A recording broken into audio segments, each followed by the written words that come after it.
Merci d'être parmi nous si nombreux ce soir donc à cette séance des Jeudis de Lima consacrée à un thème d'actualité, puisqu'il y a effectivement une actualité livresque, puisque le livre consacré à ce même thème, édité par les éditions La Découverte, est disponible. Il est en vente, mais il sera mis en vente dans les librairies à partir du 10 octobre. Donc, on va, pour prolonger le vernissage de l'exposition sur l'esplanade de Lima, qui a commencé à 17h30 et dont certains d'entre vous donc, ont assisté aux différents exposés, celui de Pascal Blanchard et de Naïma Yahi, qui nous ont évidemment expliqué un peu le déroulé historique de la présence arabo-musulmane en France pendant 13 siècles. Cette rencontre, elle vient pour prolonger et approfondir un peu les questions qui ont été soulevées par Pascal Blanchard et Naïma Yahi tout à l'heure. Je remercie vivement tous les participants donc, à cette table ronde. Je ne vais pas évidemment m'étendre davantage sur cette conférence, enfin sur cet échange, sur ce débat. Je voudrais juste rappeler que dans le cadre d'une nouvelle activité initiée par le président Jack Lang, qui s'intitule Une œuvre, un destin, et qui nous a permis de recevoir Gilles Kepel, le président Marzouki, et puis demain on reçoit le dessinateur Plantu. Puis par la suite, il y aura évidemment André Miquel, Ahmed Jabbar, qui était le commissaire de l'exposition sur les sciences arabes qu'on a présentée ici à l'Institut du monde arabe. Et puis par la suite, on recevra Edgar Morin et Tariq Ramadan, et puis Yves Bonnefoy, ainsi que d'autres personnalités. Voilà. C'est pour vous dire que vous êtes vivement conviés donc à la conférence de demain. C'est une conférence performance qui aura lieu à l'auditorium. L'entrée est libre. Et Plantu va rebondir un peu sur l'actualité du monde arabe par le dessin, par aussi l'explication et de sa position par rapport à l'actualité politique du monde arabe. Voilà, je passe le micro à Pascal Blanchard qui va modérer donc ce débat. Et encore une fois, merci à vous et à tout à l'heure. Alors, Benjamin Stora, il s'excuse parce que il a un empêchement. Parallèlement à l'apparition de ce livre, hier, il y avait la présentation du livre sur les relations entre juifs et musulmans, édité par Albin Michel.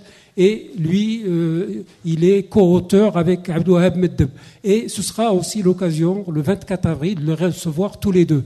Alors il a estimé qu'il ne veut pas être un peu l'abonné de l'Institut du monde arabe, qu'il préfère donner la parole, laisser la parole à ceux qui ont œuvré directement à l'élaboration donc de ce projet. Et puis on le recevra le 24 avril avec Abdouhab Meddeb. Alors il s'excuse de cette absence et évidemment en regrettant beaucoup qu'il ne soit pas là, mais on aura l'occasion évidemment de le recevoir le 24 avril. Voilà. 24 octobre. 24 octobre. Octobre.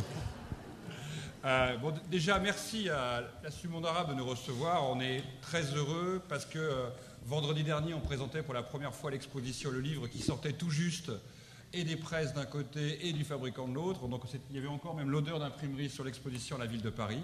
Donc c'est la deuxième présentation publique et du livre. Et en plus, on a eu la surprise de découvrir ce soir que le livre était même en vente. Donc ici, ce sera le premier livre vendu en France.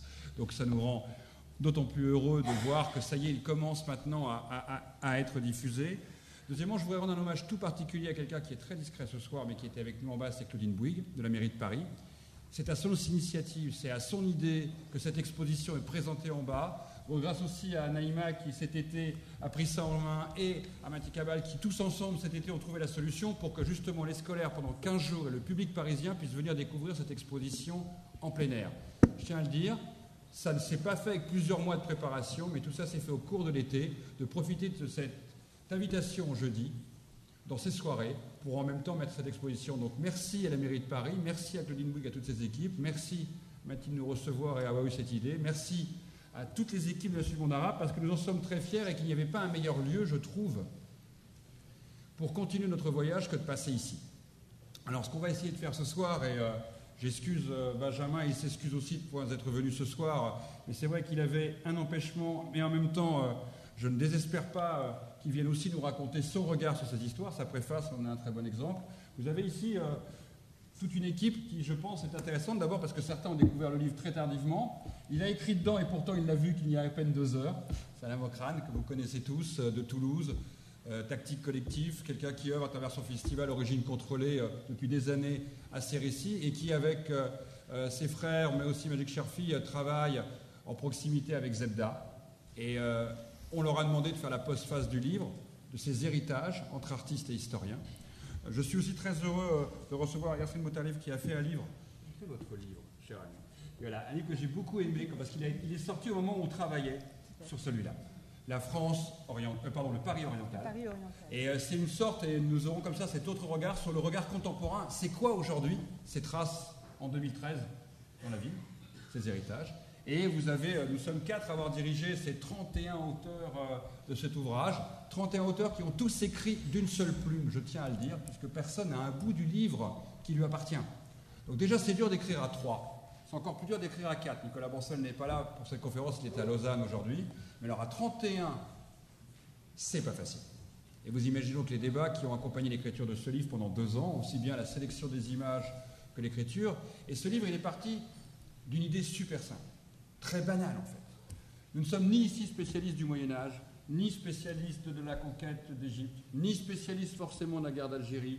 Nous avons tous un peu de ça en nous, mais on avait compris une chose au début, c'est qu'il fallait travailler sur le temps long.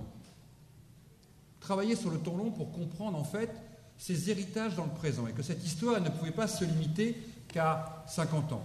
30 ans de commémoration par exemple pour la marche, c'est certainement essentiel pour comprendre 30 ans de militance dans le pays ou 30 ans de combat politique, mais ce n'est pas suffisant pour comprendre en quoi cette date est peut-être essentielle sur le temps très long.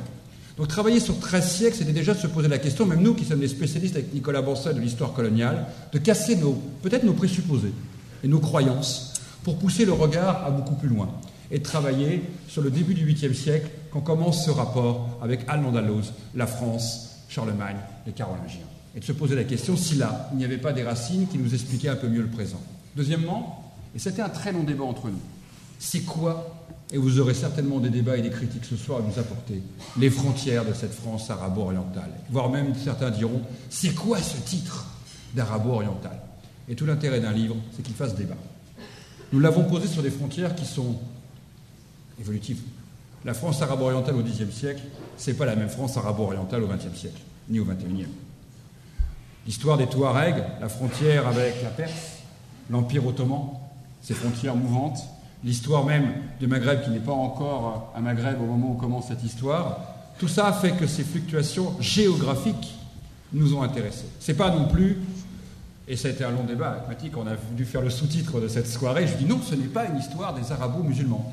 Ce n'est surtout pas, je lui ai dit, alors on a rigolé au téléphone cet été, je lui dis, c'est une autre histoire, elle transcende le fait religieux. C'est autant l'histoire des Coptes, des chrétiens d'Orient, des Juifs, que des musulmans.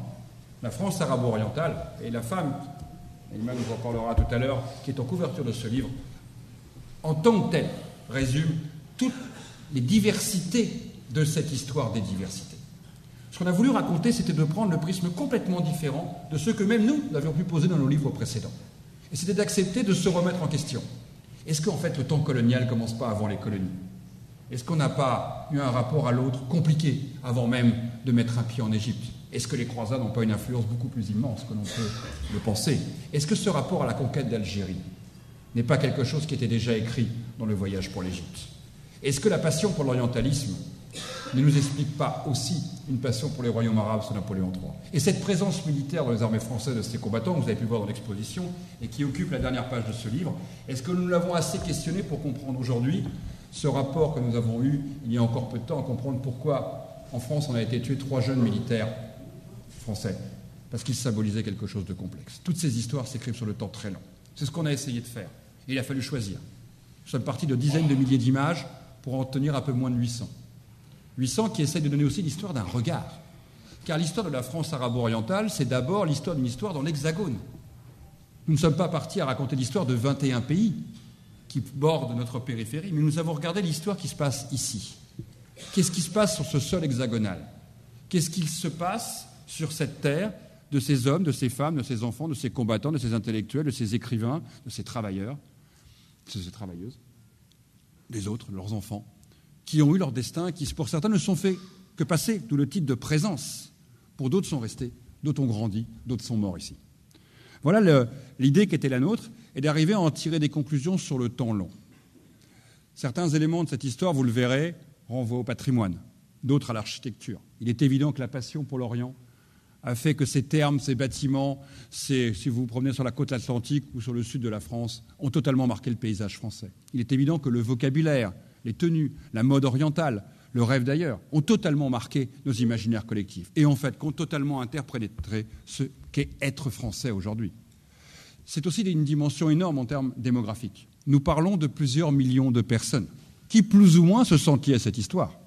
Peut-être que les arrière-petits-enfants des Arméniens arrivés au 19e ou des Pieds Noirs ne se sentent plus concernés par cette histoire. Peut-être que leurs parents le sont encore et puis d'autres le redécouvrent. Nous redécouvrons aussi, à des fois la 4e ou 5e génération, une histoire qui est un peu de nous-mêmes. Et puis, moi qui suis très loin de mon histoire familiale de ça, je découvre que c'est totalement mon histoire. C'est totalement mon histoire parce que s'écrit là des choses qui me permettent de comprendre ce rapport aujourd'hui à une société française qui est totalement méditerranéenne, un peu arabe, un peu orientale, un peu tout ça dans ses métissages. Alors, on a choisi ce soir de parler à 5 voix avec 5 approches pour essayer d'arriver, et je vais essayer de me modérer dorénavant, puisque j'ai le rôle du modérateur, ce qui chez moi n'est pas toujours... On va modérer le modérateur, comme dirait l'autre. Je vais essayer de passer la parole, je vais essayer, à mes amis ici, pour essayer d'arriver à avoir des angles d'attaque différents. Et que ces angles d'attaque, de questionnement d'une certaine manière, puissent vous amener après vous-même à nous questionner, peut-être à nous critiquer, à nous interroger et à voyager ensemble dans ce qu'on a essayé de faire. Un challenge qui n'est jamais facile, d'essayer de résumer en quelques centaines de pages et nos passions et nos éruditions respectives, mais aussi nos patrimoines communs. Car ce livre, c'est aussi une histoire de patrimoine. Nous avons mis ensemble nos images. Ici, chacun avait des rapports à l'image différents, complexes. Choisir une image, vous le savez comme moi, c'est déjà choisir de raconter d'une certaine manière l'histoire. C'est ce que le livre a essayé d'amener. Et je voulais commencer par interroger Naïma sur une chose qui l'a toujours portée dans le travail qu'elle fait. Pour elle, son premier rapport à cette histoire, c'est d'abord l'histoire d'une histoire culturelle. Et moi, je trouve que c'est intéressant d'appréhender, pas toujours à travers le prisme migratoire, ce que fera après Yvan, mais de l'appréhender d'abord par le prisme culturel en se disant de quoi on parle quand on dit que c'est une histoire d'une culture en partage, d'une culture présente sur nos territoires. C'est quoi cette culture arabo-orientale qui berce la France depuis tant de siècles? C'est quoi? Écoutez, alors, si mon micro fonctionne... Il fonctionne. Il faut le mettre proche de la bouche. On m'entend là, ça va? Non, on n'entend pas. Tiens. Pardon. C'était pour gagner quelques secondes pour essayer de trouver une réponse. C'est quoi cette histoire culturelle? Ça a été en tout cas avec beaucoup de modestie ma démarche, puisque comme tu l'as rappelé tout à l'heure, je suis spécialiste d'histoire contemporaine et s'atteler à cette tâche de mettre en musique, puisqu'on va parler de musique ce soir également, 31 personnes, 31 chercheurs de renom qui ont travaillé à différents moments sur des aspects qui concernent l'histoire de cette France arabo-orientale.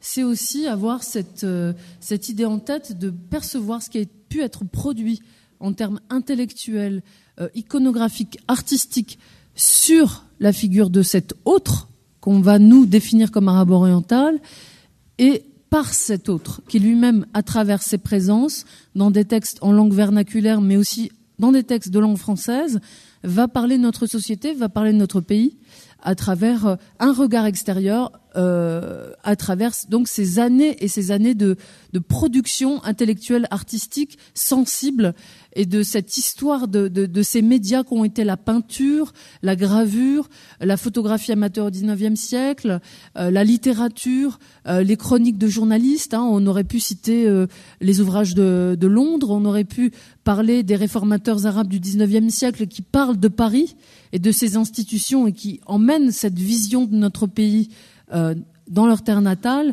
mais également, bien évidemment, des artistes. Et là, tout à l'heure, on en parlera avec Salah. Ces artistes saltimbanques qui viennent, s'installent ou ne font que passer très très tôt dans cette relation que nous avons fait démarrer avec ces incursions sarrasines au 8e siècle.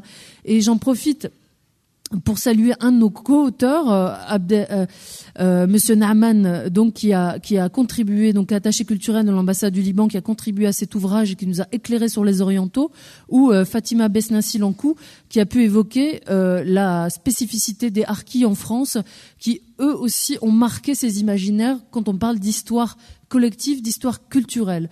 Alors pour ne pas monopoliser la parole, je dirais simplement que de la chanson de Roland aux chansons de Zebda, il y a une trace sensible de ce regard porté sur cette altérité de l'arabe, de l'oriental, du musulman, du syro-libanais, de l'égyptien, du levantin. Les appellations, les références géographiques sont multiples.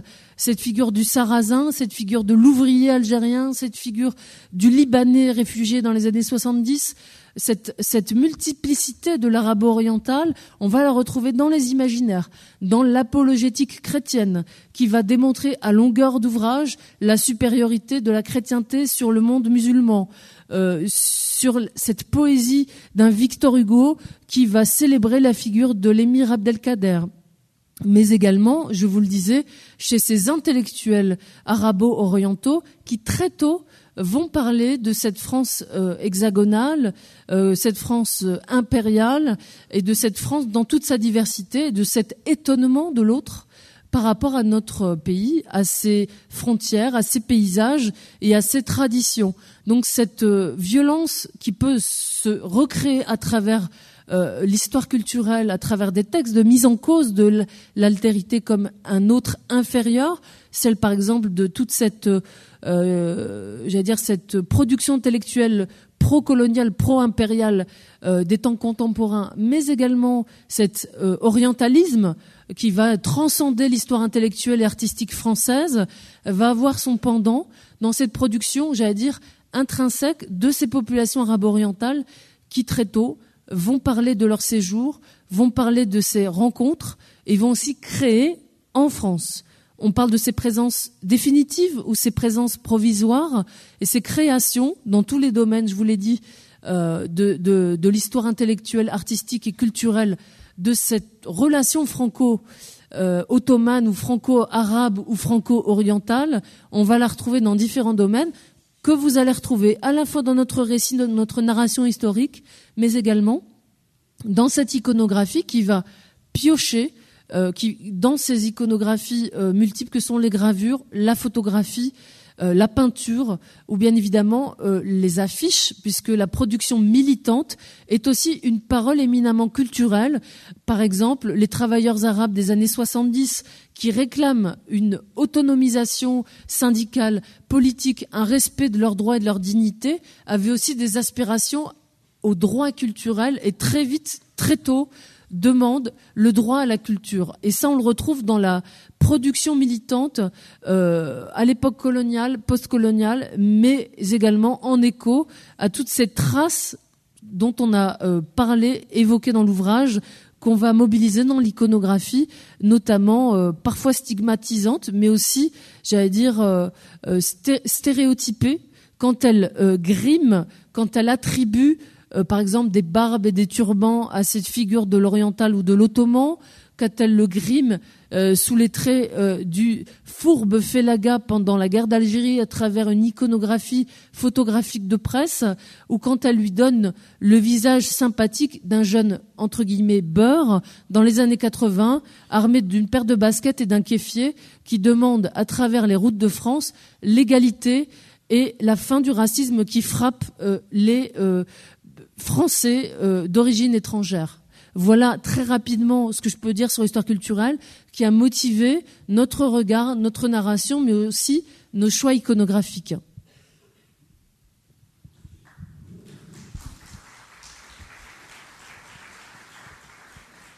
Vous avez vu sa fougue, donc vous imaginez pour des fois sélectionner les images, les combats qu'il a fallu avoir à plusieurs voix et à plusieurs mains.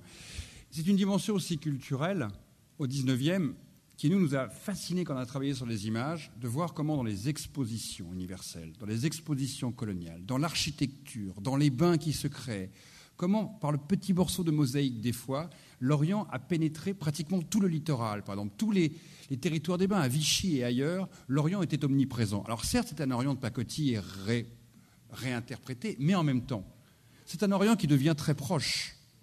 C'est un Orient presque qui est fait de luxe, de rêve d'ailleurs. C'est un Orient d'une certaine manière, vous verrez, il y a des photos dans le livre qu'on trouve assez fantastiques de femmes ou d'hommes qui s'habillent à l'oriental, qui se déguisent comme un rêve d'Orient. C'est loti avant l'heure. Mais quelque part, c'est avant même le temps du cinéma, des reconstitutions, des bals, où l'Orient fait partie totalement de cet imaginaire. Et ce qui peut sembler lointain et qui ne serait arrivé qu'avec l'immigration est en fait déjà totalement arrivé ici. Très peu de gens ont voyagé au Maghreb ou en Orient. Très peu de gens ont connu Constantinople ou Alexandrie. Et pourtant, cet imaginaire est déjà totalement ici. Il est là quand les premiers colporteurs arrivent, quand les premiers étudiants s'installent, et bien sûr quand les premiers travailleurs viennent en France au début du XXe siècle, de manière cette fois-ci de plus en plus massive. C'est ce deuxième fil conducteur qu'on a essayé de croiser au-delà du fil conducteur sur la culture, c'est le fil conducteur sur l'histoire de l'immigration. Et l'histoire de l'immigration arabo-orientale est, vous le savez, particulière. Elle s'inscrit d'abord dans l'histoire coloniale, mais pas simplement. Elle s'inscrit aussi dans une histoire sur le temps long. On pense toujours à une immigration courte, vous le verrez. Et donc là-dessus, le regard d'Yvan a été intéressant parce qu'il a dû en permanence, justement, interagir sur, non pas ce que l'on pense de cette histoire de l'immigration, mais comment chaque génération a amené des strates, puisque là aussi les présences ont été nombreuses. Beaucoup de travailleurs sont venus, ne sont pas restés forcément très longtemps, 2 ans, 4 ans, 6 ans, et sont repartis au pays. Et pourtant, ils ont eux aussi construit cette France arabo-orientale. Il n'y a pas que ceux qui ont resté. Donc Yvan Gastaut, qui est spécialiste à la fois de l'histoire de l'immigration, aussi un peu de l'histoire du sport. C'est pour ça que vous verrez quelques footeux et quelques sportifs dans ce livre, car aussi c'est par le sport que cette histoire s'est racontée. Yvan. Alors effectivement, il y a la question de la circulation. Hein. Cette présence, on l'a vu tout à l'heure en faisant la présentation de l'exposition, raconte une histoire du mouvement. Et moi, je dirais d'emblée que si vous avez un petit peu regardé l'exposition en bas, si vous feuilletez l'ouvrage, ce qui a déterminé notre choix, c'est souvent de présenter le croisement, de présenter ce qui se mélange. Tout à l'heure, tu parlais des artistes qui se griment. Naïma l'évoquait aussi sur le plan culturel. Il y a effectivement cette idée que les images viennent attester des choses qu'on a pu écrire, que l'on a pu travailler et mettre en scène à travers des archives écrites, c'est-à-dire ce métissage en quelque sorte, hein, ce qui provoque effectivement la rencontre, qu'elle soit diplomatique, qu'elle soit belliqueuse ou qu'elle soit fondée sur le mouvement économique aussi, hein, puisqu'on parlait effectivement de migration. Donc ça, je crois que c'est un élément assez important. De même que c'est une histoire, lorsqu'on parle des mouvements, des circulations, parce que l'immigration, finalement l'histoire de la France arabo-orientale, c'est l'immigration, mais c'est plus que l'immigration, c'est la circulation, parce que se pose la question de passage. On se déplace vers l'Hexagone, parfois pour un jour, lorsqu'il s'agit d'un diplomate, ou évidemment pour une époque plus ancienne, c'est plus qu'un jour, mais il y a parfois des présences qui sont attestées pendant quelques mois. Et puis, ça peut être une présence qui dure définitivement. Donc, je pense que cette dimension d'immigration, de présence, est quelque chose qu'il faut absolument noter, spécifier. Et dans ce cadre-là, effectivement, la France arabo-orientale évoque cette notion de présence. Elle doit être étudiée, elle doit être mise en débat. Hein. Et la présence, ça peut être aussi simplement un jeu d'images qui se fixe sur notre territoire. Donc ça, c'est assez important. Et je dirais aussi qu'en matière d'immigration, il faut absolument fixer le couple accueil-rejet. Curiosité, attirance et en même temps répulsion. Hein, ce sont des éléments qui sont à prendre en considération et qui sont toujours présents dans le temps long, hein, depuis les croisades, où on a vis-à-vis de l'ennemi musulman une sorte de répulsion, bien sûr, mais aussi une attirance. Dans l'orientalisme, c'est également la même chose. Et c'est aussi le cas pour les travailleurs migrants, qu'ils soient venus du Maghreb, ex-indigènes, ou travailleurs immigrés, mais qu'ils viennent aussi de Turquie, par exemple. Mais la migration, ce n'est pas simplement la migration de travail, ça peut être aussi la migration due à des questions politiques. Et je pense notamment à ce flux de réfugiés. Et on s'est beaucoup fixé aussi sur les Arméniens, par exemple. Population venue du Proche-Orient, notamment, c'est un panneau qui le montre dans l'exposition, après la Première Guerre mondiale, lorsque se provoque toute une série de mutations politiques qui aboutissent à ce que la France soit amenée à accueillir de nombreuses populations venues notamment du Proche-Orient et d'autres territoires.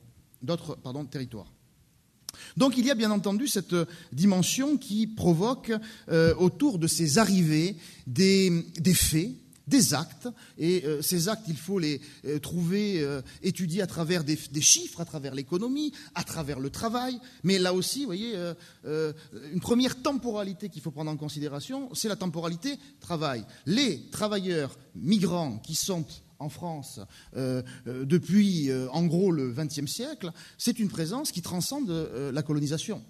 C'est-à-dire qu'on a déjà des travailleurs, on pourrait dire, immigrés à la fin du XIXe siècle, qui sont des indigènes. En gros, ça épouse le début du XXe siècle. On peut remonter un peu avant, on va trouver des choses quelques années auparavant, mais en gros, c'est le XXe siècle. Et ces travailleurs indigènes, si je prends le gros, l'important, qui viennent du Maroc, de la Tunisie, de l'Algérie, et puis finalement aussi de Turquie, eh bien, la fin de la colonisation n'empêche pas la continuation des flux.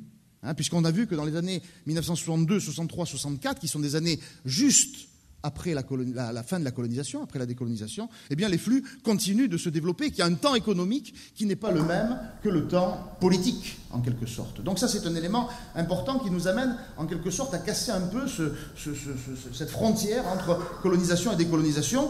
L'étude sur le temps long, la temporalité du temps long, nous amène à réfléchir sur un flux de travail qui vient effectivement peupler le territoire national d'une manière assez forte. Et dès les années 20, dès les années 30, on a des ouvriers, on pense aux usines Renault par exemple, Billancourt, où ces ouvriers ont une forte importance, une forte influence dans un cadre social, mais aussi dans un cadre politique. Parce que ces migrants, ils sont des ouvriers, ils sont des travailleurs, mais en même temps, ils ont, pour certains, pour beaucoup d'ailleurs, une conscience politique. Et c'est ici que les mouvements d'indépendance commencent à germer à ce moment-là. Mais la temporalité, elle peut aussi se fixer sur un temps beaucoup plus long. Et je disais, l'immigration, les circulations, ce sont des faits, ce sont des actes, ce sont des rencontres.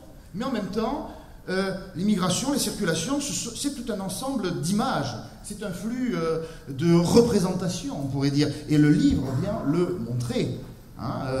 Tout un imaginaire de cette arabo-orientale dont on est d'accord pour dire que c'est une frontière très floue, que de le fixer. Cet imaginaire, il est tantôt celui du Sarrasin. Il y en a un historien, un collègue médiéviste, John Tolan, qui a beaucoup étudié la figure du Sarrasin au Moyen-Âge.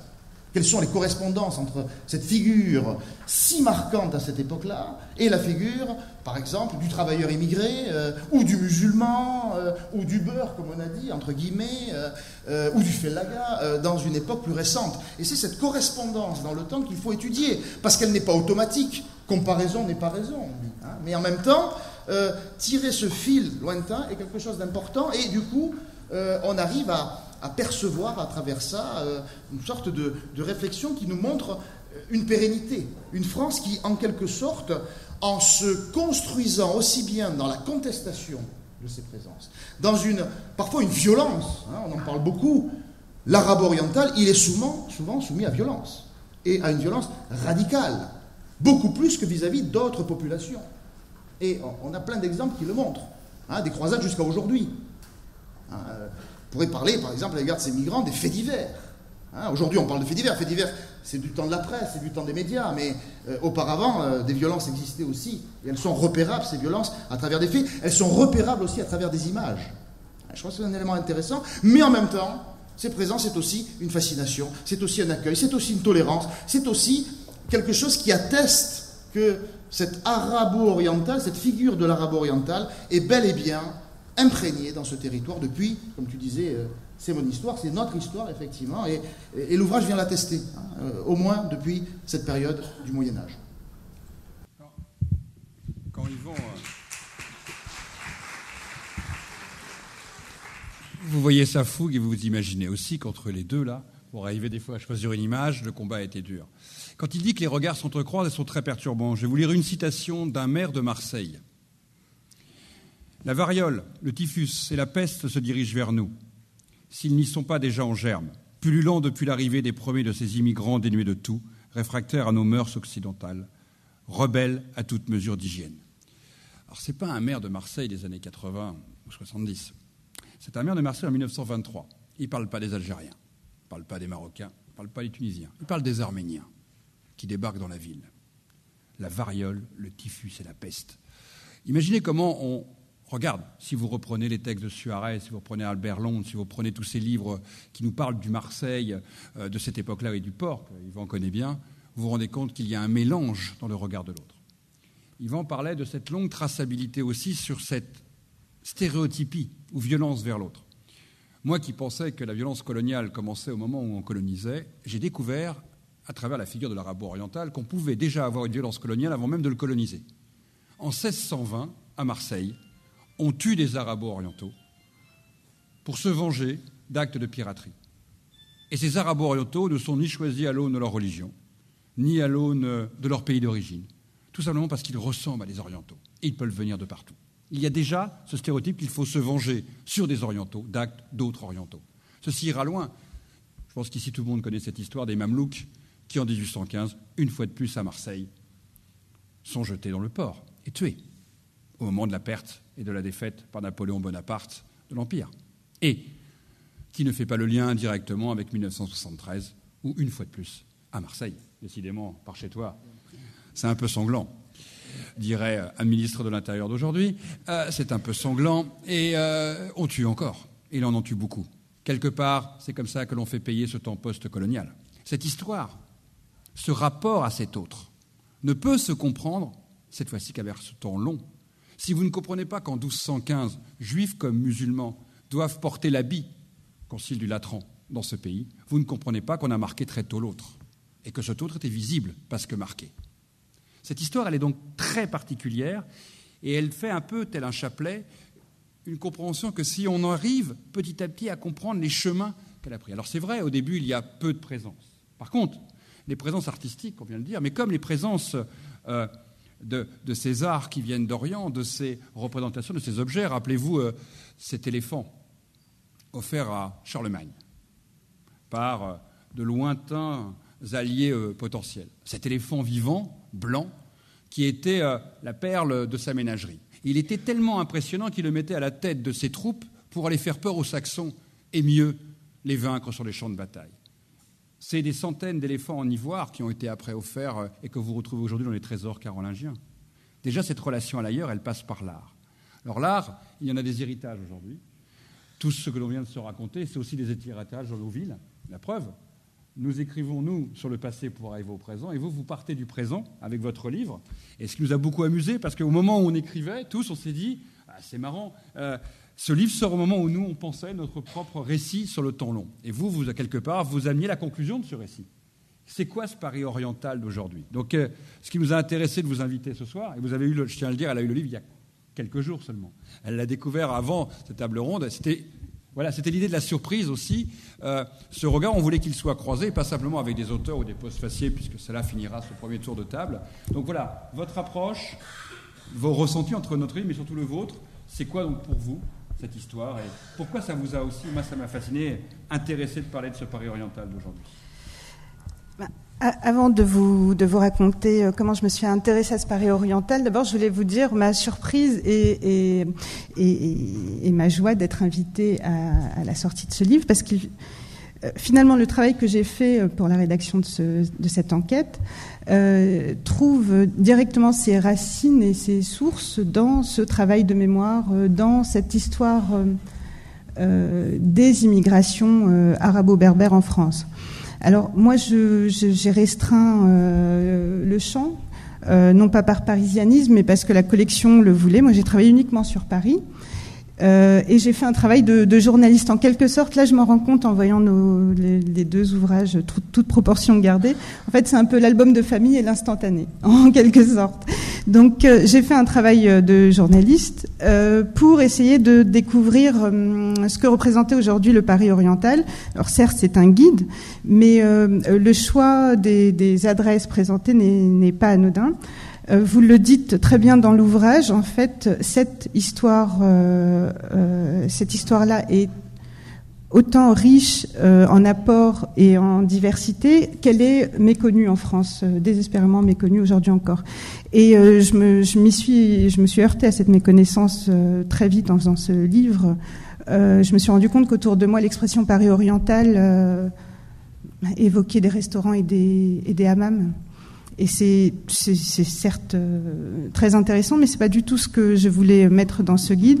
Je voulais que l'expression Paris oriental puisse évoquer aussi les librairies, les galeries d'art, les showrooms de stylistes, de designers, parce qu'elles existent aujourd'hui.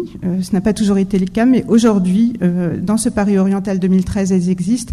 Et elles sont, comme le disait Benjamin Stora dans la préface, le résultat de cette construction qu'est l'histoire finalement.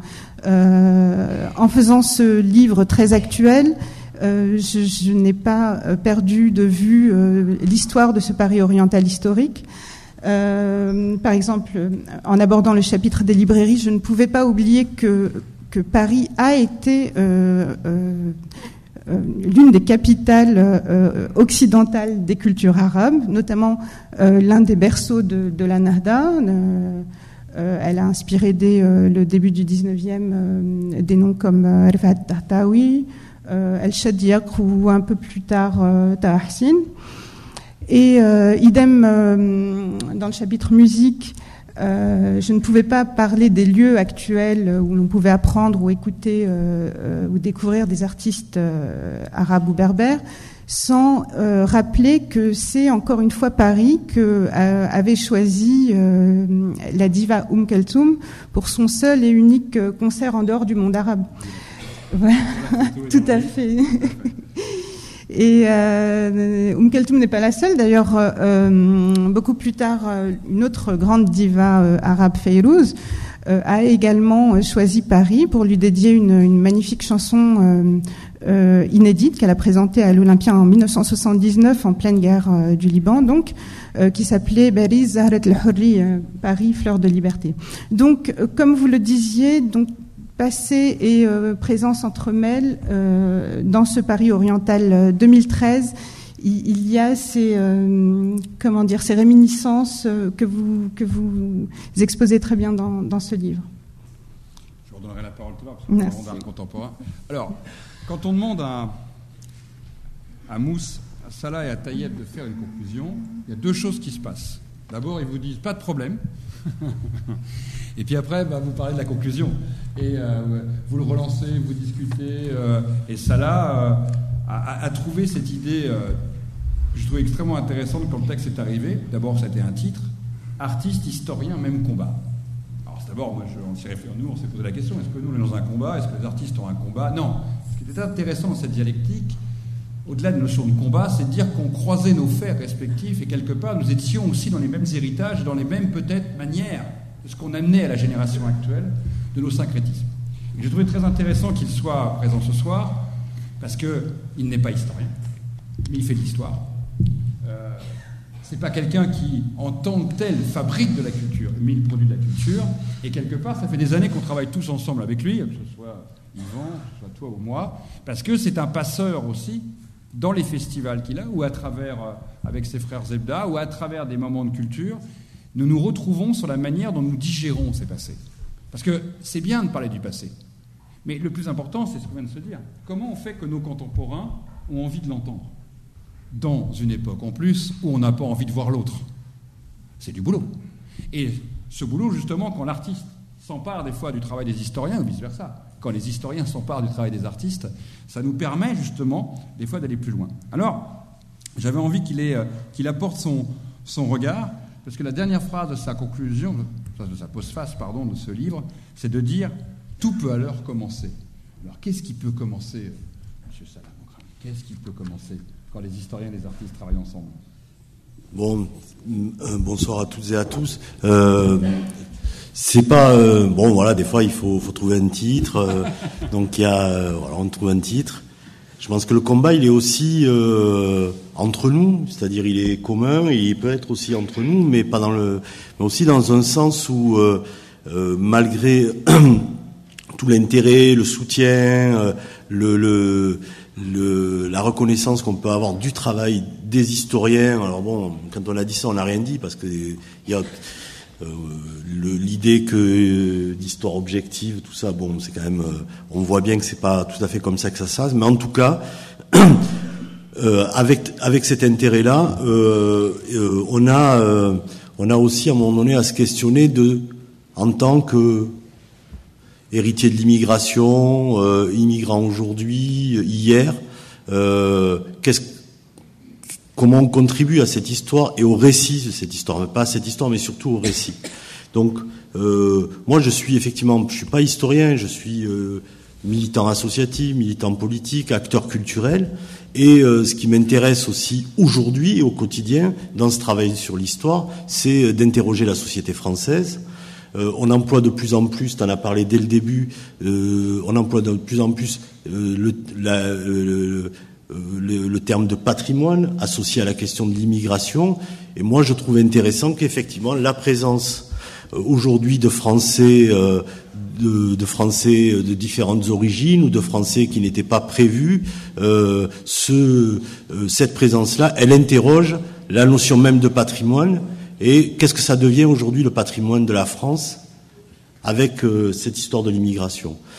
L'autre chose, c'est que c'est vrai que depuis, je sais pas si je peux le dater, 10, 20, 30 ans, 40 ans, que la question du travail sur l'histoire et la mémoire, l'histoire coloniale, postcoloniale, l'histoire de l'immigration, des immigrations est un enjeu de débat politique, un enjeu de débat public.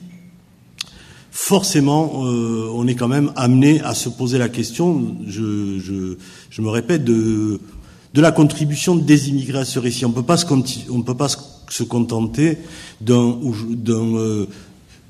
histoire racontée par le haut ou d'un récit qui soit seulement le produit du regard de la société française sur son immigration. Mais ces travailleurs, travailleuses, immigrés, c'était aussi des cerveaux, des cœurs, et qu'ils n'ont pas fait que travailler, et ils ont aussi produit de la politique, produit de la culture, produit du sens, et c'est ce sens-là qui est aujourd'hui, encore aujourd'hui, même quand on est né en France, qu'on a grandi, que nos enfants sont nés en France, qui est encore aujourd'hui la matière pour penser différemment cette société. Donc c'est ça qui peut commencer aujourd'hui. C'est ça qui peut commencer, c'est de savoir comment on pense cet ensemble dans lequel on vit à partir de ces histoires-là. Et pour ce qui m'intéresse, d'une présence active d'une présence active des étrangers, des immigrés, active à travers les expressions politiques et les expressions culturelles. Sur la question des expressions culturelles, puisque c'est un des sujets, et il y a d'autres gens qui mettent en valeur la mémoire politique et l'histoire politique. C'est un des sujets sur lesquels on s'est plus particulièrement intéressé, mais cette question des traces culturelles et artistiques, Naïma, tu l'as évoqué à travers l'histoire. Elle n'est possible qu'en complément du travail sur la mémoire politique, l'histoire politique et le présent de cette histoire politique. Donc, on a travaillé plus particulièrement cet aspect des choses parce qu'on trouve tout simplement dans l'expression des artistes un bout du récit du point de vue des personnes concernées. Donc, c'est une manière de dire les choses, de les affirmer. Et c'est une façon aussi de se réapproprier cette histoire-là, de se réapproprier. Et aussi, il faut bien le dire quand même, il faut bien le dire qu'il y a aussi de rendre hommage de témoigner de la reconnaissance à nos parents, à nos grands-parents, qui, quelle que soit la condition sociale dans laquelle ils aient pu être, ont fait ont fait bonne œuvre dans le, voilà, ils sont pas plus ni moins héros que les autres, c'est pas ça la question, mais on peut pas accepter finalement aujourd'hui on peut pas accepter le regard qui est la façon dont sont considérés nos vieux quand nos aïeux quand ils sont pas encore vivants. On peut pas accepter ce regard-là qui est de considérer que ils sont juste un élément du chantier sur lequel ils ont travaillé ou qui n'ont pas contribué à la pensée politique ou à la pensée culturelle qui nous anime aujourd'hui. C'est cette idée-là.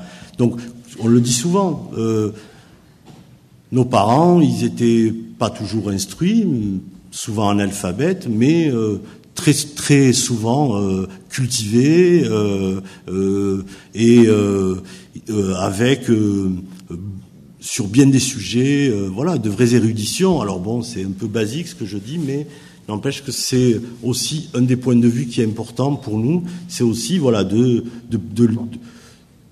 laisser aussi à notre manière une trace de cette histoire de l'immigration à travers une présence active qui combat l'idée d'un côté qui combat l'idée en fait, selon l'expression qu'on emploie souvent, du désert culturel et politique de l'immigration. Et du coup, j'ai envie de rajouter des quartiers populaires, parce que ça va, parce qu'il y a quand même beaucoup de choses qui font beaucoup de choses qui sont liées dans cette affaire-là. Donc pour moi, ce qui peut commencer, c'est cela. Et c'est vrai que moi, je suis pas historien, et du coup.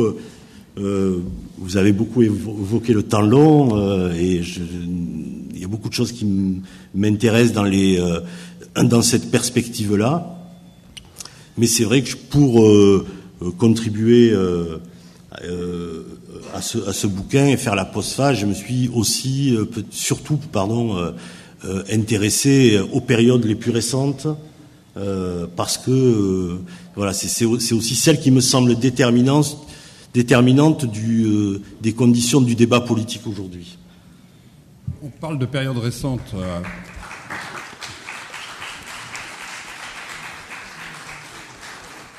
On parle de période récente, dans un mois et demi, tu vas ici, notamment, on est à quelques jours de l'anniversaire du début de la marche, qui est parti le 15 octobre 1983. Tu vas faire ici une table ronde le 14 novembre sur le sujet. Sans justement rentrer dans ce sujet-là et déflorer ce qui sera dit à cette occasion-là, ce livre, et ça a été notre choix, faut pas se leurrer, on s'en est posé la question il y a 2 ans. On s'est dit, il sortira en librairie, notamment, pas seulement, mais notamment pour commémorer ce 30e anniversaire. C'est là le temps court. Faut dire de quoi ? Voilà, mais c'est toi qui vas le dire. Et donc là, on rejoint le temps court dont parle Salah. Donc c'est quoi ce rapport entre 13 siècles d'un côté et là 30 ans d'histoire ? En quoi ces 30 ans d'histoire, ils font sens pour notre génération actuelle ? J'ai l'impression de passer le grand oral. Alors, 13 siècles et 30 ans. Alors, je vais essayer de faire une réponse pas trop à côté de la plaque. Blague à part, effectivement, cet ouvrage sort dans un contexte particulier. Tu parlais de patrimoine et de mémoire, Salah. Tu parlais des quartiers, ce qui est cette chronique médiatique qui sans cesse prend en otage ce territoire qu'est le quartier, ce qu'on appelle aussi banlieue et autres noms qui renvoie une imagerie à une dimension qui est souvent négative, j'allais dire en termes de représentation. En quoi on peut faire le lien entre les quartiers, l'histoire des mobilisations et des luttes des quartiers et cet ouvrage de la France arabo-orientale? On s'est posé la question de la dimension contemporaine de notre sujet, sans se leurrer. Tu évoquais tout à l'heure, Yasrine, la dimension arabo-berbère qui est propre à ce temps postcolonial lié à la relation intime qu'a eu la France avec l'Afrique du Nord et ses populations dans leur diversité culturelle, linguistique, géographique et aussi historique, puisque bien évidemment les Kabyles de la fin du 19e siècle, rejoints à travers le 20e siècle par toutes les régions algériennes et aussi par les chouhs marocains ou les populations tunisiennes de confession juive et musulmane, cette diversité maghrébine, ces populations rapatriées, les populations, les familles harkis, toutes ces dimensions sont présentes dans l'ouvrage. Et à travers cet héritage des mobilisations de lutte des quartiers, plus récemment pour ces 30 dernières années, elles sont héritières elles-mêmes des mobilisations et des stéréotypes et de l'imagerie qu'on a portée sur ce que nous on appelait l'arabo-oriental, ce qui n'est pas incompatible avec les spécificités des populations, et au premier desquels, bien évidemment, les Berbères, qui sont très importants pour comprendre cette relation à l'Afrique du Nord. Partant de ce principe, ces jeunes dont je vous parlais tout à l'heure, c'est cette figure du beurre des années 80, du jeune des cités dans les années 90, plus largement de la diversité, je crois qu'on dit aujourd'hui, des jeunes issus de la diversité, on dit ça depuis les années 2000, sont héritières, ces générations sont héritières de cette longue histoire multiséculaire. Elles le sont en termes, j'allais dire, de rapport à l'autre, cette altérité de l'ennemi intérieur, cette altérité à celui qui est d'ici. Tu disais les Issiciens, c'est ça? En citant le grand philosophe Jamel Debbouze, les gens d'ici, les Issiciens.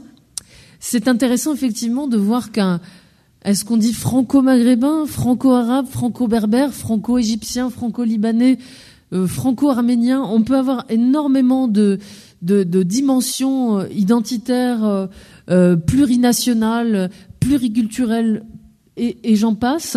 Mais effectivement, ces mobilisations qui superposent les appartenances, qui superposent les territoires, nous interrogent sur les héritages. Et les héritages sont aussi ceux de la stigmatisation. Les héritages sont aussi ceux des mobilisations.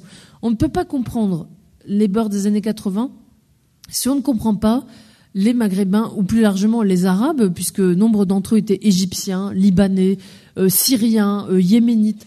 Ces travailleurs immigrés qui, dans les années 60 et 70, se battent pour la dignité et pour l'égalité, offrent en héritage cette tradition des luttes à ces enfants de l'immigration. C'est comme ça qu'on les appelait à l'époque, ces fameux Beurs, dans toute leur diversité, dans les années 80.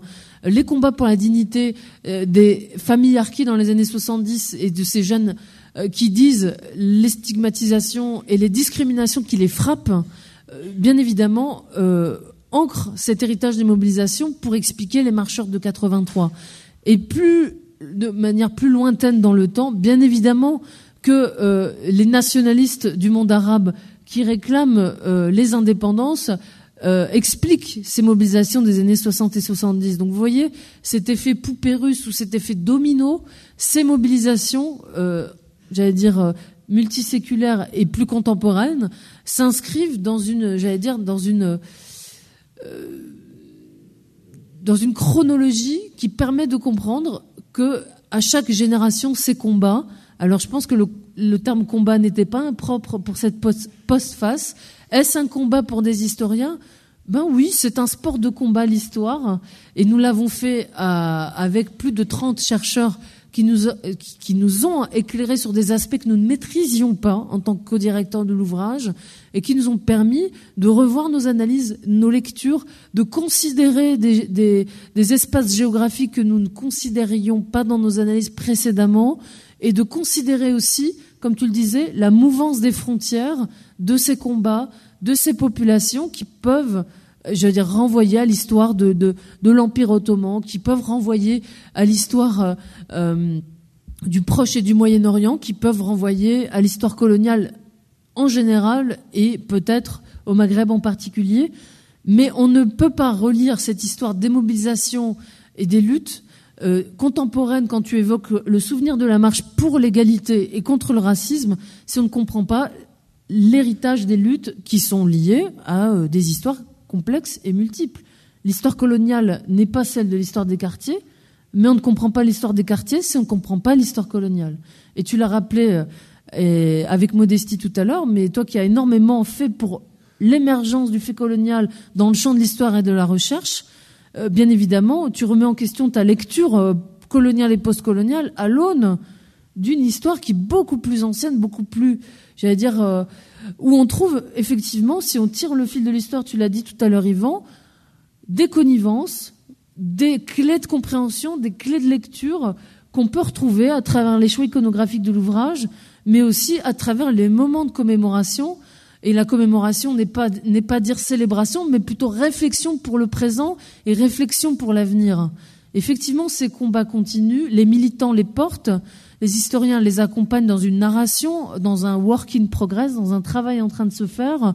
Et dans le contexte qui est le nôtre aujourd'hui, de cette commémoration des mobilisations et des luttes, avec un certain nombre d'événements qui vont marquer ces prochains mois et prochaines semaines.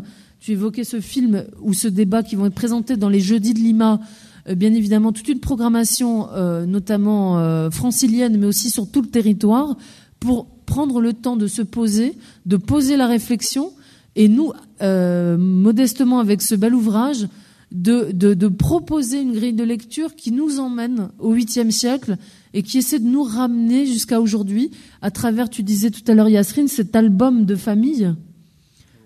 Cet album de famille, parce que c'est ce qu'a essayé de faire depuis des années Origine Contrôlée, son festival, et tu me corrigeras si je me trompe, Salah, c'est d'essayer de rappeler que dans la photo de famille, dans cet imaginaire collectif, dans cette mémoire collective, il y a aussi la silhouette des Arabo-orientaux, des Arabo-berbères, des Ottomans, des Turcs, des Libanais. On pourrait, dans cette appellation, inclure énormément de populations, et je conclurai parce que je suis bavarde, sur l'histoire de la couverture de cet ouvrage. Tu disais, il faut trouver des titres, il faut savoir terminer, tu dis, tout peut commencer, et je pense que, nous, on a voulu commencer avec le visage souriant de Louisa Al-Tounsiya, Louisa la Tunisienne, qui est une artiste de confession juive, qui a été, à la fin des années 40, une des animatrices des nuits orientales parisiennes, dans les cabarets orientaux,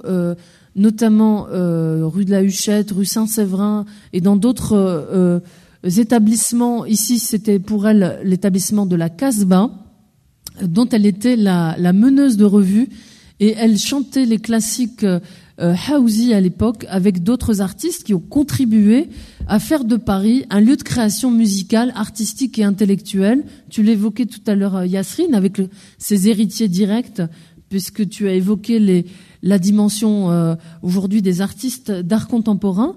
Cette place parisienne a été, à travers le visage de cette artiste tunisienne, une haute place de création, comme l'a été la France. Et aujourd'hui, au panthéon de la chanson d'Afrique du Nord et du Maghreb, puisque c'est celle que je connais le mieux, bien évidemment, Paris est un lieu d'imaginaire, un lieu de création, un lieu d'enregistrement et de diffusion. Parce que quand on évoque cette histoire culturelle, il faut parler de diffusion des idées, diffusion d'une poésie, d'une tradition, et un lieu, j'allais dire, de valorisation des patrimoines oraux et des patrimoines culturels de tout le monde arabo-oriental. Je pense que là, vous avez...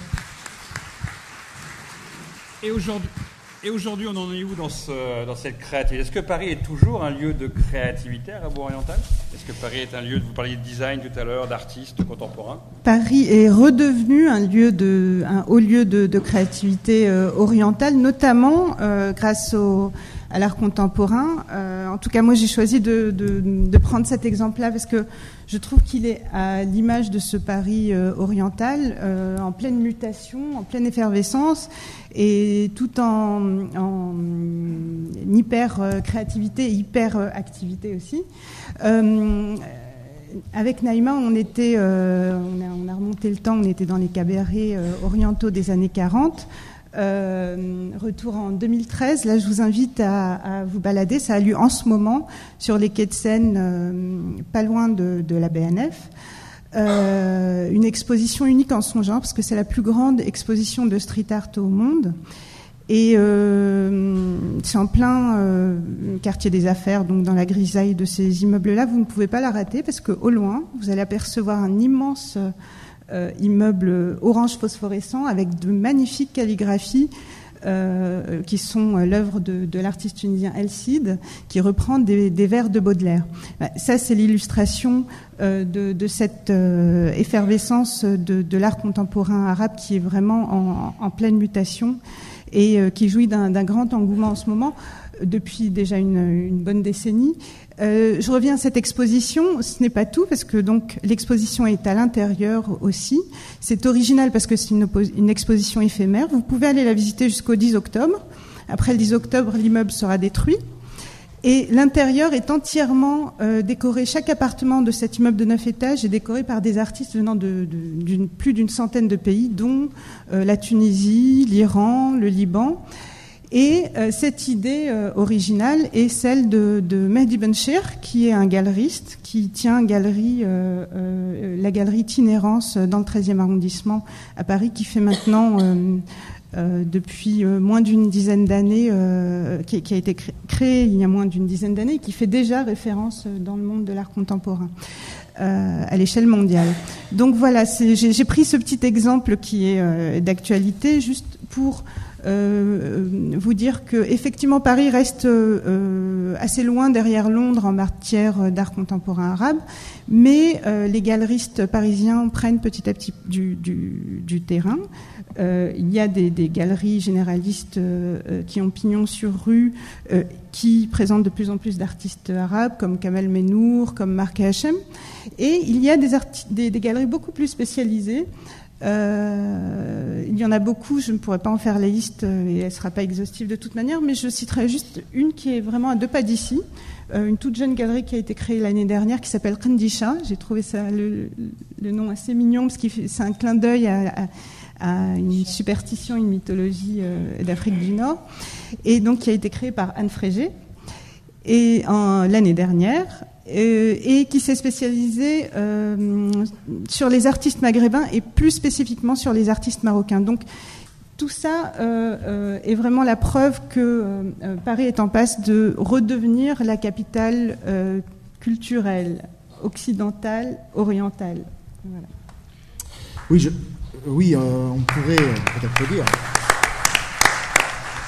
Naïma a raison d'évoquer cette question d'album de famille. On pourrait parler d'un millefeuille. Cet ouvrage est un millefeuille duquel on pourrait tirer des épisodes de ses présences. Et c'est vrai que à chaque fois, on pourrait considérer que l'actualité qui va venir sur les questions liées aux présences arabo-orientales pourront trouver des facteurs d'explication et d'éclairage à travers le passé. Parce que le passé sert effectivement à éclairer le présent. On en est là. Même si on pourrait effectivement discuter tout à l'heure dans le débat de la capacité à ce que ces ouvrages puissent apporter une connaissance encore plus large, vers un plus grand public. Parce que finalement, la marche pour l'égalité, est-ce qu'elle passe auprès du grand public? C'est une question qu'on peut se poser cette année. Peut-être que vous, qui êtes attentifs ici, vous serez très sensible à cela, mais je suis assez inquiet de savoir si le grand public est sensible à cette commémoration. Cette commémoration, bien sûr, elle est importante parce que l'année 1983, on a récemment fait un colloque où mes collègues et amis ont participé, est une année tournante. Et c'est une année où, effectivement, on voit qu'il y a une sorte de prise de conscience dans la société française de cette présence. Parce qu'on pourrait aussi faire l'histoire des prises de conscience, qui sont multiples, à plusieurs périodes. On prend conscience aussi de cet espace arabo-oriental au moment où Bonaparte fait son exposition en Égypte. Lorsqu'il revient d'Égypte, et que les troupes reviennent d'Égypte, et que les savants reviennent d'Égypte, il y a une dimension qui est importante, qui apparaît ici. Et puis les objets, on parle d'art contemporain, tu as parlé de l'éléphant, je pourrais parler de la girafe Zarafa, qui sont des éléments importants aussi. C'est pas une circulation d'hommes, c'est aussi une circulation d'objets et d'animaux. Et il est aussi, par exemple, qui sait qu'entre 1896 et 1898, il y a eu un député musulman à la Chambre, qui a été élu de Franche-Comté. Pourquoi? Parce qu'il est un converti à l'islam qui a réussi à se faire élire. Et si on prend la presse de cette époque, on est amusé de voir comment est-ce qu'on est sensible à cette curiosité de celui qui fait la prière devant le palais Bourbon. Donc c'est assez intéressant de voir ces présences. Et en même temps, finalement, vous voyez, aujourd'hui on parle beaucoup d'islam en termes de présence arabo-orientale, mais l'islam n'a pas toujours été, je dirais, le point de focalisation. Et c'est intéressant de voir que cette relation à l'islam est une relation éclipse. Tu disais tout à l'heure que ce n'est pas une histoire des musulmans, parce que c'est aussi une histoire des juifs et des chrétiens. Mais effectivement, ce rapport à l'islam qui est sensible aujourd'hui, depuis quelques années, il ne l'a pas été tout le temps. Si on prend les années 70, on parle de militantisme. La question de l'immigration est très liée à des mouvements politiques. Le lien, par exemple, avec le combat palestinien est important. En 1973, qui sait qu'il y a un mouvement des travailleurs arabes autonomes qui se développe en France et qui essaie de s'autonomiser du mouvement syndical et politique français. Si c'est pas une présence, qu'est-ce que c'est ? Et de même que ces mouvements des années 73, 74, 70 en général, eh bien, la marche de 1983 en hérite d'une certaine manière et en hérite même sur le terrain. Il y a une rencontre qui se fait entre la génération des marcheurs, les jeunes, et la génération des pères, en quelque sorte, qui viennent se rencontrer autour d'un combat qui n'est pas commun, mais qui est peut-être le combat justement de l'existence durable en France. Et ça, c'est un élément tout à fait important. Donc on prend conscience, effectivement, de cette dimension. Mais en même temps, comme tu le disais tout à l'heure, Pascal, et Naïma l'a dit aussi, 83, c'est aussi la prise de conscience du racisme.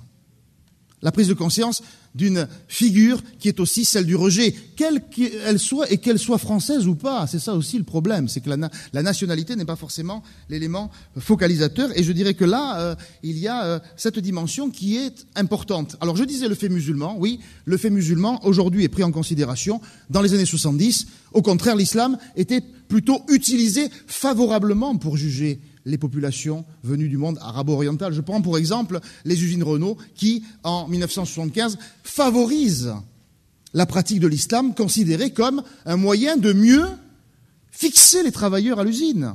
Et là, on fait une comparaison immédiatement dans le temps avec la Première Guerre mondiale, au moment où aussi on utilise l'islam dans l'armée française pour en faire un facteur de fixation des soldats indigènes et de fidélité des soldats indigènes à l'appareil militaire. Donc l'islam n'est pas forcément un repoussoir, c'est un repoussoir à certaines périodes, à certains moments. La référence à l'islam au Moyen-Âge, effectivement, est un élément négatif. Donc je crois que ce livre est là pour travailler aussi bien un très long temps, on l'a dit, mais faire le temps long, ce n'est pas être dans la dilution des informations. Vous allez trouver des faits précis, des événements, des dates, et on s'est beaucoup questionné sur, justement, nous sommes historiens, c'est normal, et même cela participe à cela, aux temporalités.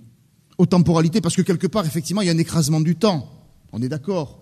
Mais le pari était là. Nous qui sommes principalement des historiens du temps présent, de l'époque contemporaine, du 19 et du 20e siècle, nous qui avons beaucoup dans nos travaux considéré le paradigme colonial, ce paradigme, il n'a pas disparu, mais aujourd'hui, on le nuance. On a tendance à le revisiter, à le mêlé à d'autres dimensions, de même que notre travail doit être, en quelque sorte, recoupé avec d'autres formes de présence.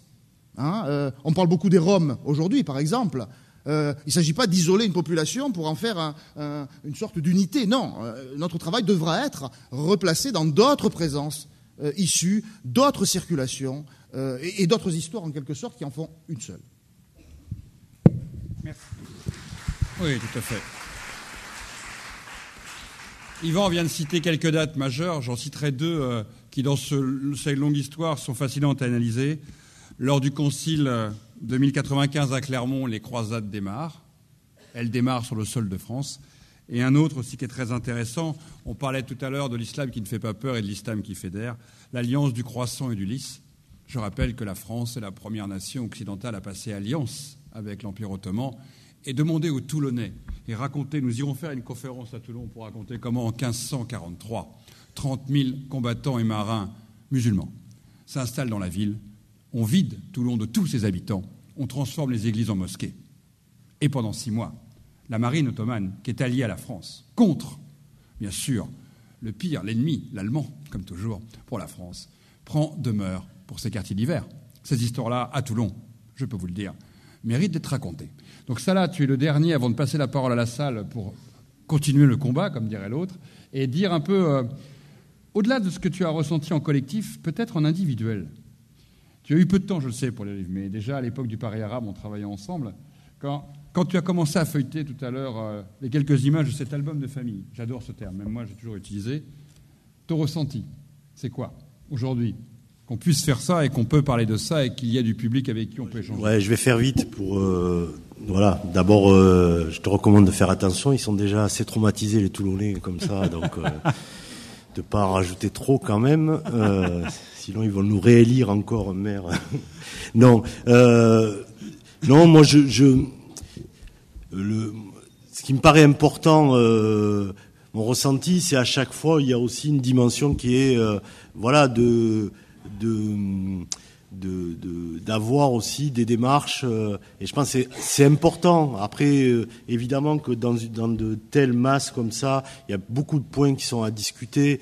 Là, j'aborde même pas le truc sur l'histoire des marches et des commémorations là, comme vous le disiez, parce que on va avoir, et j'espère qu'on va avoir suffisamment l'occasion dans les semaines qui viennent de démontrer que cette histoire-là, c'est une histoire militante et qu'il ne s'agit pas, seulement d'une commémoration. Voilà, c'est aussi le défaut de l'excès de discours et de préoccupation sur les questions d'histoire et de mémoire quand on est sur des sujets comme ça ou de commémoration qui font que, on va commémorer les marches de 83 et les suivantes et ça permet aussi de peut-être d'occulter au fait les incapacités, le fait des incapacités qu'il y a aujourd'hui à s'occuper des mêmes sujets au présent. Bon, c'est aussi donc enfin il y a cette question-là. C'est pour ça que je vais pas trop la creuser, mais juste pour dire finalement ce moment-là, il est un moment important. Mais c'est vrai qu'il y a vraiment aussi, alors c'est pas l'objet d'un bouquin comme ça, il y a vraiment aussi à faire un vrai travail sur l'histoire et à fixer un travail sur l'histoire militante, sur l'histoire politique. Et peut-être, alors moi au moins que ce qui va se passer cette année contribue aussi au fait que ces mouvements-là, et notamment ce dont on va fêter l'anniversaire, on fasse en sorte qu'ils entrent dans l'histoire, justement, et qu'on pose cette question-là, de leur place dans l'histoire de ce pays, et pas seulement d'un événement périphérique lié à des populations périphériques. Voilà, donc il y a cette idée-là. Voilà, après, ce qui me paraît important aussi, et c'est à chaque fois aussi l'intérêt je trouve, avec les démarches que vous entreprenez autour de ces livres-là, c'est aussi de s'adresser à l'ensemble de la population, de ne pas faire de l'histoire de l'immigration ou des Arabes pour les Arabes ou pour les immigrés, et d'avoir aussi des objets qui sont des objets, évidemment, puisque j'ai eu à peine l'occasion de le feuilleter là depuis tout à l'heure, forcément ce que j'ai vu le plus, c'est les images et c'est les photos. Et ça me paraît très très important. Voilà, c'est quelque chose qui m'attire l'attention. Et après, je dirais, j'ai vu que tu m'avais donné quelques textes avant, mais voilà, je pense qu'on a vraiment aussi un objet qui peut nous permettre de faire du travail avec des publics qui sont pas forcément des publics engagés dans des démarches associatives, dans des démarches du tout public, quoi. C'est aussi ça quand même qui est important, c'est aussi cette manière de voir les choses. Ensuite, moi je suis content d'y avoir participé aussi parce que voilà, il faudrait être fou pour laisser l'histoire aux historiennes, donc on va les surveiller de près. Alors l'histoire est donc contrôlée maintenant, donc à vous la parole maintenant. Je sais qu'il y a des micros.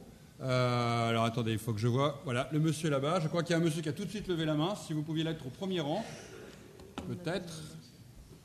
Attendez, je scrute. Là, il y a un monsieur qui est là. Si ça vous dérange pas, merci, parce que monsieur, j'avais à peine eu le temps de dire ma phrase, qu'il levait déjà la main. Il arrive. Et si possible, des questions courtes. Vous seriez géniaux. À vous la parole. Bonsoir. Bonsoir. Marche pas, non? Si, marche. Si. Bon, tout d'abord, merci de votre travail, et très élaboré. Merci de votre intervention. Mais quand même, tout ça m'inspire une petite critique assez sincère, d'ailleurs, je dirais, sur l'appellation. Bien que notre ami Naïm nous a expliqué ce que ça signifie arabo-oriental, je reste quand même un petit peu dans mon sens à moi, parce que arabo, ou plutôt oriental, ça couvre aussi l'extrême-orient. Quand on dit oriental, ça couvre aussi l'ancienne appellation de l'Indochine, à savoir le Vietnam, tout ça. J'aurais peut-être préférable de dire, par exemple, à mon avis, que le livre portera le titre, par exemple, La France maghrébine et proche orientale. Bon, bien que c'est une précision, bon, comme je suis pour la précision, pour les précisions plutôt, moi, dans ma recherche, je suis un chercheur en histoire aussi, et dans ma recherche, j'ai essayé de savoir la présence de l'immigration en France. Vous nous avez beaucoup parlé, et vous nous avez parlé aussi à partir de l'époque médiévale. Je sais que, par exemple, exactement en 700, de l'an 719, Narbonne a été prise par une armée musulmane, arabo-musulmane, oui, et il y a une colonie qui s'est installée. Mais c'est une colonie militaire. Est-ce que pour vous, si c'est ma question, d'ailleurs, qui a été chassée par Pépin le Bref quelques années plus tard, mais est-ce que vous pouvez nous préciser, comme je dis, je suis pour les précisions des choses, est-ce que vous pouvez nous préciser une date où il y a vraiment la présence, immigration maghrébine ou orientale, comme vous voulez, en France, à partir de quelle date? Et merci de votre attention. Ce que je vous propose, c'est qu'on va répondre à plusieurs questions en même temps. Alors, il y avait une dame qui avait tout de suite levé la main en même temps. Je crois que c'est vous, madame, avec des lunettes, c'est bien ça? Voilà. Le micro arrive. Non, mais je vais essayer de voir. J'ai vu qu'il y a monsieur aussi qui a demandé. C'est pas pour non, mais c'est que madame elle réagit quasi en même temps que monsieur pose la question. On prend 3-4 questions. On répondra à cette première tournée de questions. Et après, on essaiera de prendre une deuxième. Allez-vous, madame. Bonsoir, et puis merci pour la présentation de ce remarquable ouvrage. Donc, en fait, c'est vrai, effectivement, donc l'Orient a toujours fasciné l'Occident. On le sait, donc il a suscité toutes les curiosités, alimenté les imaginaires, etc. On sait très bien qu'il y a des écrivains qui n'ont jamais mis les pieds dans en Orient, mais qui ont quand même écrit des œuvres, etc.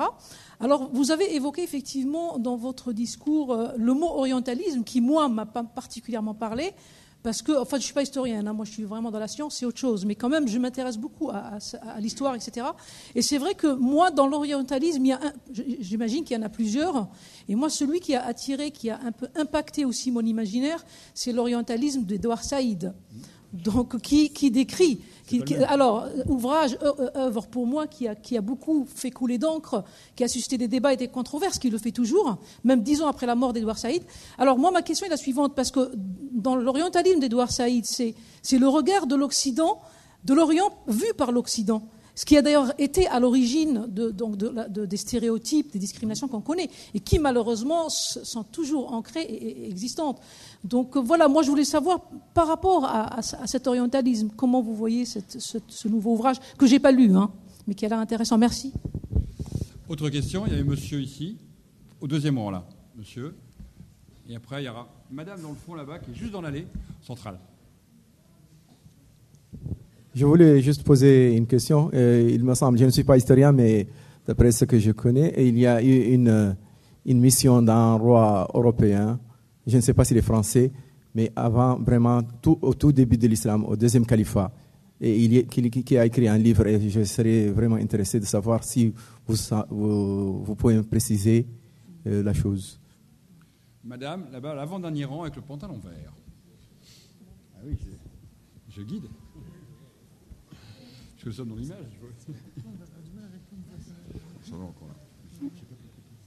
Oui, bonsoir. Vous disiez tout à l'heure que pendant la guerre mondiale, la France a fait en sorte que les soldats arabes soient fixés, pour reprendre votre terme. Concrètement, qu'est-ce que l'armée a fait pour que ces soldats arabes se sentent bien alors qu'ils étaient en train de se battre pour la France? Voilà. Alors, on va essayer de répondre à cette première tournée, si vous voulez bien. On va essayer de... Juste une chose très concrète, vous le verrez dans l'exposition en bas. Il y a juste une chose que tout le monde oublie, c'est qu'en dehors de la première mosquée officielle, construite et pérenne, Saint-Denis de la Réunion, 1903, la première mosquée qui a été construite dans ce pays de manière définitive et officiellement, c'est pendant la Première Guerre mondiale, c'est à Nogent. Allez vous promener un jour dans le jardin tropical de Nogent.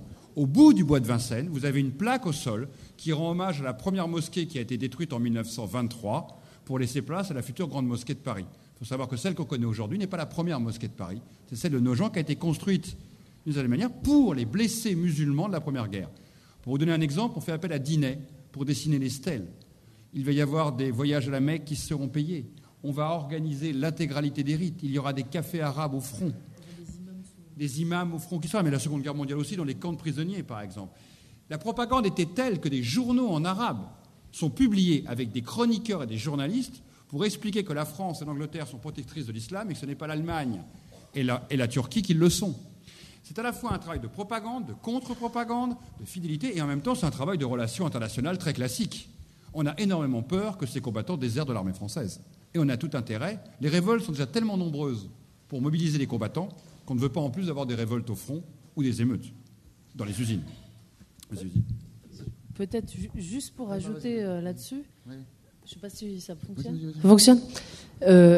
Juste pour le débat sur la viande halal, à l'époque, l'armée n'avait aucun débat. Elle organisait l'abattage rituel et fournissait à ses troupes de confession musulmane de la viande halal. Donc on trouve des photographies d'abattage rituel de bétail sur le champ de bataille, sur les bases arrières des tranchées. Donc vous imaginez que on a émis des décrets en 1915 pour donner des instructions précises sur l'inhumation des soldats musulmans morts au champ d'honneur.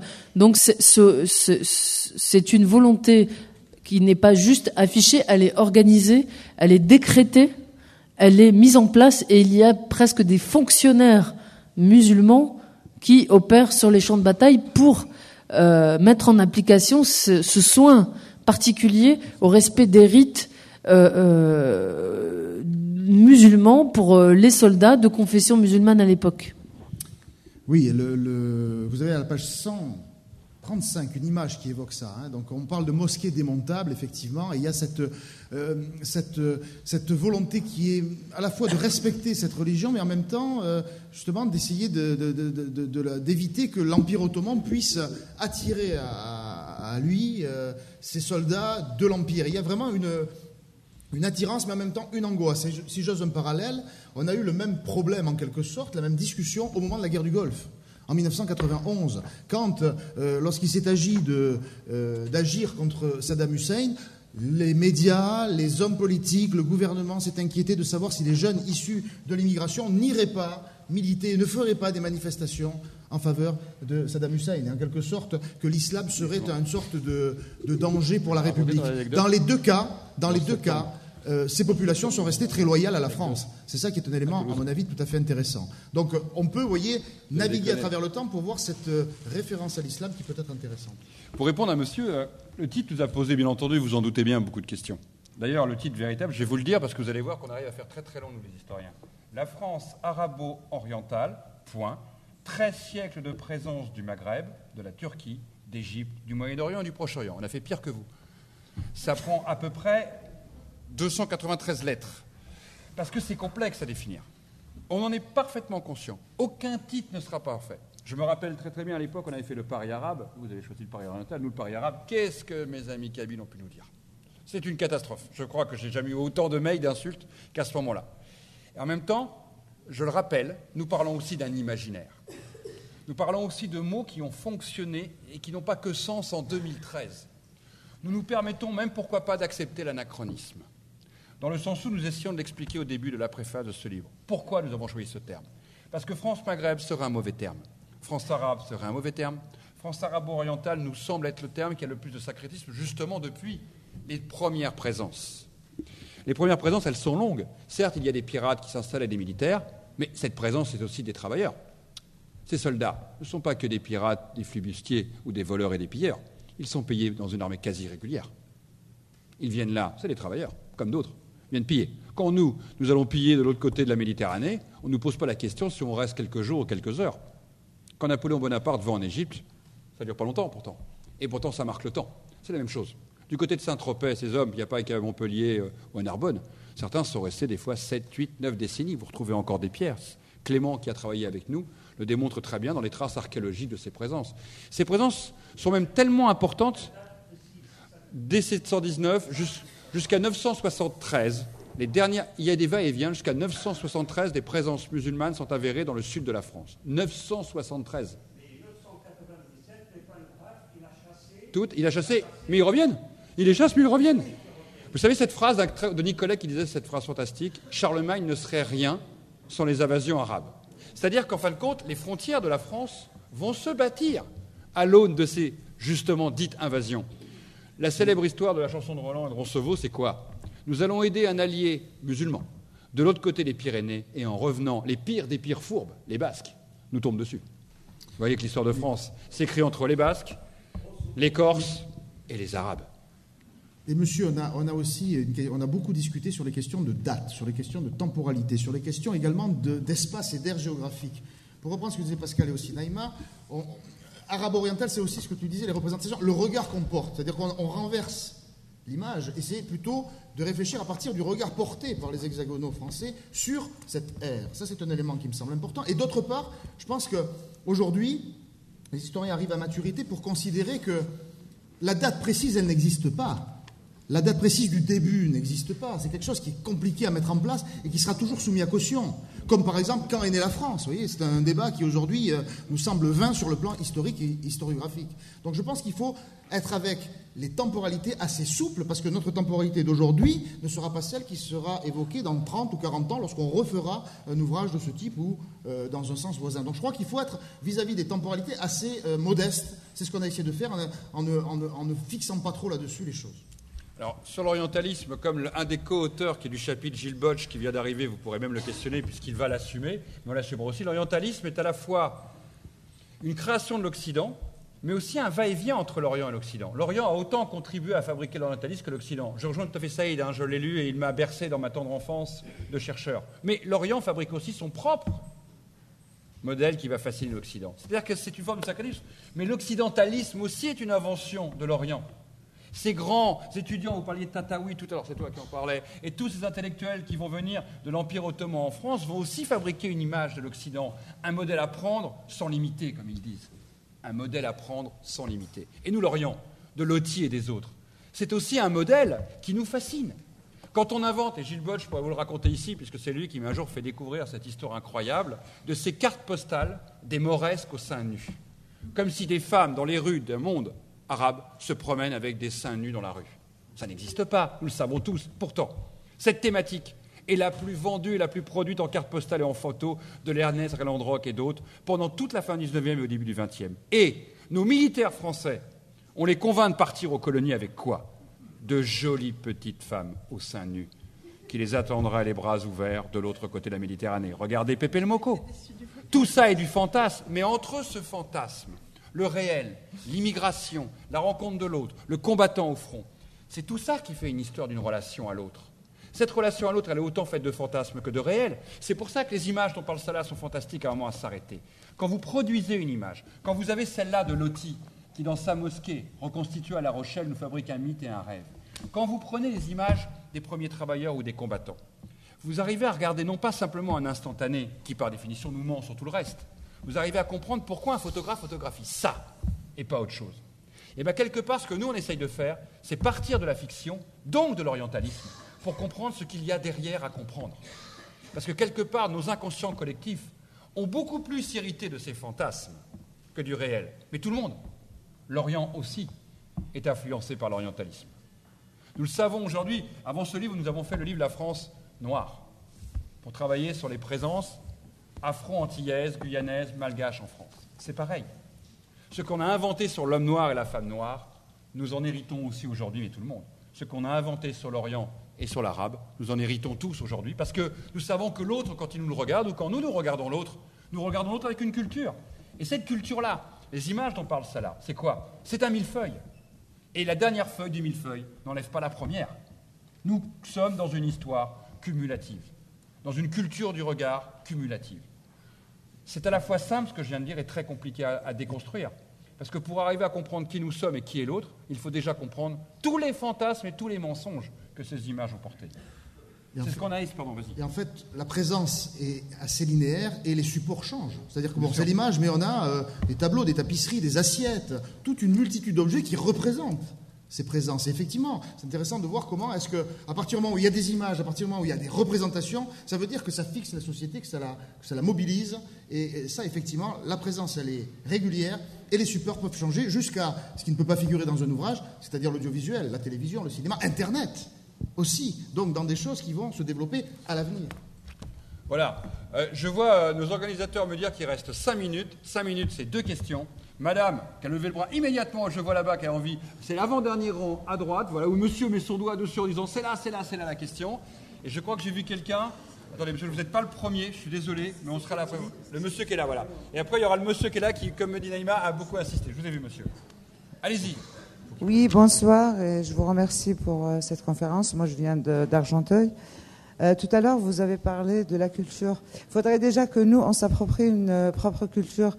Nous avons, par exemple, nous sommes d'origine algérienne. Moi, je ne me reconnais pas dans l'origine, dans l'histoire arabo-orientale. Plutôt, moi, quand on parle de banlieue, tout à l'heure, vous avez parlé des jeunes qui sont complètement déracinés. C'est à nous de leur raconter l'histoire qui n'est pas la même. Alors, on les appelle aujourd'hui les rebeux, les renois, ou les feuges, ou les toubabs. Voilà les jeunes d'aujourd'hui. C'est bien de rendre hommage à la jeunesse, à la marche maghrébine de 83. Mais déjà qu'il faudrait que nous, on retrouve nos racines. Et on ne mélange pas l'Orient avec le Maghreb. Merci. Attendez. Je trouve que c'est très important ce que dit madame. Même nous avons encore des conversations entre nous sur nos choix, et c'est ça qui est sain. Ce qu'elle a dit tout à l'heure, c'est monsieur après là, avec les lunettes et le costume, qui est juste là. Ce que dit madame est intéressant, elle a entièrement le droit de dire je ne prends que la moitié du livre, ou je ne suis même pas d'accord et je nie. C'est très pertinent. C'est ça qui fait le débat intellectuel de notre société. Vous l'avez dit vous-même, en même temps, nous sommes tous en quête de nos identités. Le questionnement fait que nous avançons vers cette voie. J'ai surtout pas, et je pense qu'aucun de mes collègues ici n'a une réponse absolue. Nous sommes encore en questionnement. Et peut-être que dans 30 ans, nous donnerons un autre titre à la suite de ce livre. Monsieur, pour la dernière question. Bien, je suis géographe. J'ai vécu 15 ans à Beyrouth, puis après j'étais au Langzo. J'ai présidé le Langzo pendant 8 ans. Au Langzo, Benjamin Stora, Henri Laurence et bien d'autres que j'ai fait venir et qui sont connus. Ce que je voulais vous dire, excusez-moi, j'ai la voix un peu renrouée. Ce que je voulais vous dire, c'est que au Liban, j'ai formé des tas de professeurs en histoire-géographie, et puis j'ai dirigé le CERMOC, qui est le Centre d'études de recherche sur le Moyen-Orient contemporain, où François Burgard, par exemple, est un ancien directeur. Ce que je veux vous dire, c'est que on a formé des gens qui ont cette culture française et orientale. Quand j'étais au CERMOC, j'avais 5 chercheurs français et 5 chercheurs libanais. Et on travaillait ensemble et on a publié plusieurs ouvrages. Donc, je n'ai pas encore lu votre livre, je le découvrirai avec beaucoup d'intérêt, mais je tiens à vous féliciter pour le travail que vous avez fait. Voilà. Eh bien, ce sera le mot de la fin, et j'adore ce mot de la fin. Pardon, oui. Oui, ah pardon. Non, je n'ai pas répondu aux questions parce que je suis... Non, cher monsieur, venez nous voir, monsieur. Parce qu'on s'est posé la question, on ne sait pas y répondre. On ne sait pas. Oui. Et on ne sait pas. On s'est regardé, on s'est dit... Oui, mais on ne le connaît pas. Nous sommes manque d'érudition sur la question, on a été incapables d'y répondre, cher monsieur. Voilà, on est encore là quelques minutes si vous avez besoin de nous voir, de discuter avec nous. En tout cas, merci à tous. Merci de votre présence. C'était une très belle soirée. Alors, Rouge. S'il vous plaît, votre attention, s'il vous plaît, ne partez pas. Une conclusion. Je tiens tout d'abord à me présenter, Monsieur Laraba. Monsieur Laraba. Je suis un passionné de la civilisation arabe, de la richesse de la langue arabe et de tous ces ambassadeurs anciens, nouveaux, qui sont venus apporter un plus à la société française. J'avais très peur avant de venir ici. Mais cette conférence m'avait permis de faire un petit voyage dans le temps, à la Grèce antique. Et surtout, ce fameux dialogue qui eut lieu entre l'étranger et le sophiste. Je suis encore une fois très très content, mesdames et messieurs. Et je vous remercie personnellement, monsieur Blanchard. C'est grâce à vous. Merci à vous, cher monsieur. Le deuxième beau mot de la fin.